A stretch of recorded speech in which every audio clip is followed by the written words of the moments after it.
Assalamualaikum warahmatullahi wabarakatuh. Perkenalkan nama saya Nisa Sidik dengan NIM 25021, S1 Manajemen 2026 di kelas MJ 822 Business Intelligence. Saya akan sedikit mempresentasikan tentang penerapan Business Intelligence pada industri manufaktur kemasan plastik. Latar belakang dan permasalahan. Perusahaan manufaktur plastik saat ini mengalami pertumbuhan permintaan yang cukup pesat seiring perubahan perilaku konsumen yang semakin banyak berbelanja melalui platform digital. Namun, pertumbuhan ini membawa tantangan tersendiri. Volume data transaksi yang besar dan kompleks belum dikelola secara optimal, jadi informasi yang benar-benar berguna bagi perusahaan. Padahal, keputusan strategis di bidang pemasaran, distribusi, dan produksi sangat membutuhkan dasar data yang akurat dan tepat waktu.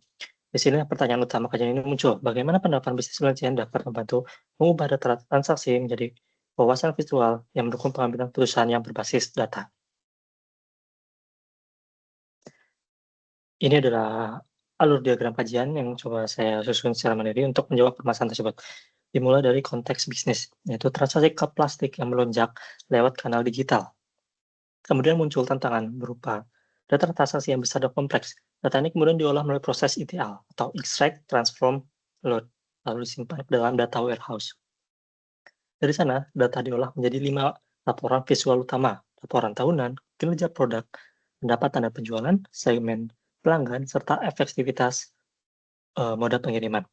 Kelima laporan ini pada akhirnya bermuara pada satu tujuan, yaitu mendukung keputusan strategis perusahaan di bidang pemasaran, distribusi, dan produksi. Laporan pertama adalah laporan tahunan, yang bersumber dari rekap transaksi penjualan, biaya produksi, dan data operasional sepanjang tahun berjalan. Data ini digabungkan dan diringkas melalui proses ETL ke dalam data warehouse, lalu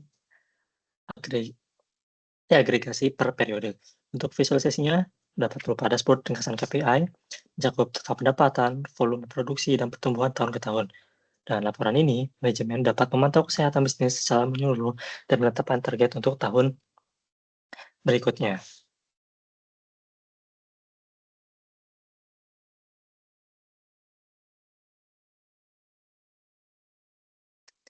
Lalu yang kedua adalah laporan kinerja produk yang bersumber dari data penjualan per varian cup, mencakup ukuran, jenis plastik, dan kapasitas dari seluruh kanal penjualan.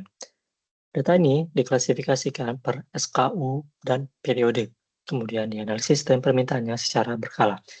Visualisasinya berupa grafik batang perbandingan volume penjualan antar produk, serta grafik tren musiman. Di laporan ini, perusahaan dapat mengetahui produk unggulan dan produk mana saja yang perlu dievaluasi ulang strategi pemasarannya. Ketiga, laporan pendapatan dan penjualan tahunan. Bersumber dari transaksi penjualan yang tervalidasi baik dari sistem e-commerce maupun penjualan secara langsung. Data pendapatan ini dikonsolidasi dan dipetakan berdasarkan waktu serta wilayah pemasaran. Visualisasinya berupa grafik garis, tren pendapatan bulanan dan tahunan, serta peta sebaran penjualan per wilayah. Laporan ini mendukung perencanaan target penjualan dan strategi ekspansi ke wilayah-wilayah yang potensial.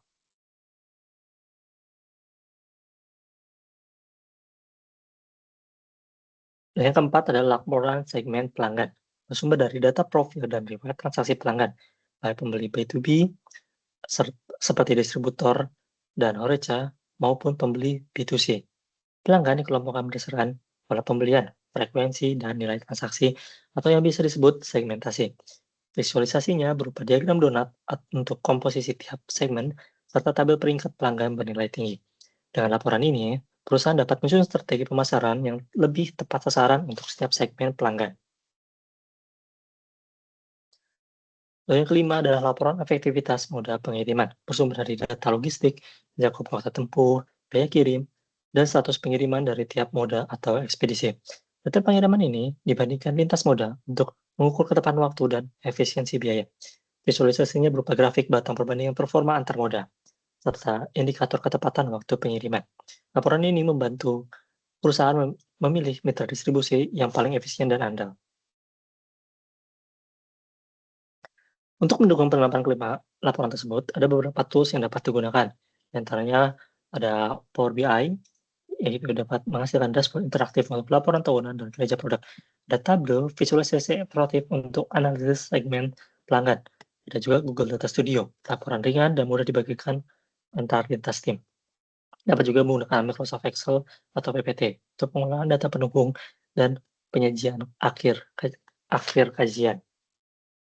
Kemudian jenis grafik juga dapat disesuaikan dengan kebutuhan. Grafik garis untuk tren pendapatan dan penjualan, grafik batang untuk perbandingan kinerja produk dan mode pengiriman, serta diagram donat untuk komposisi segmen pelanggan. Sebagai gambaran, berikut adalah contoh tampilan dashboard yang dapat diolah. Ini contohnya saya menggunakan data demo dengan struktur star schema atau tabel fakta transaksi yang terhubung dengan dimensi produk, pelanggan, dan mode pengiriman. Sebagai contoh misalnya, jika kita lihat tren pendapatan bulanan, sini kita bisa, atur dari jumlah juta rupiah dan perbandingan dari tahun ke tahun, ini dengan menggunakan diagram garis. Kalau misalnya kita ingin melihat volume penjualan per produk dari ribu unit, kita bisa membandingkan dari ukuran, misalnya ada 12 ons dengan warna bening, 16 ons warna bening, atau misalnya ada 12 ons dengan warna, dan kita bisa lihat perbandingannya di volume penjualan per produk per ribu unit. Lalu untuk komposisi segmen pelanggan, seperti tadi kita bisa menggunakan pie chart. Di sini kita bisa melihat perbandingannya untuk distributor, untuk retail, ataupun untuk UMKM. Tuh, kita juga kita bisa lihat rata-rata lead time per mode per hari, reguler A, reguler B, menggunakan kilat atau menggunakan armada internal.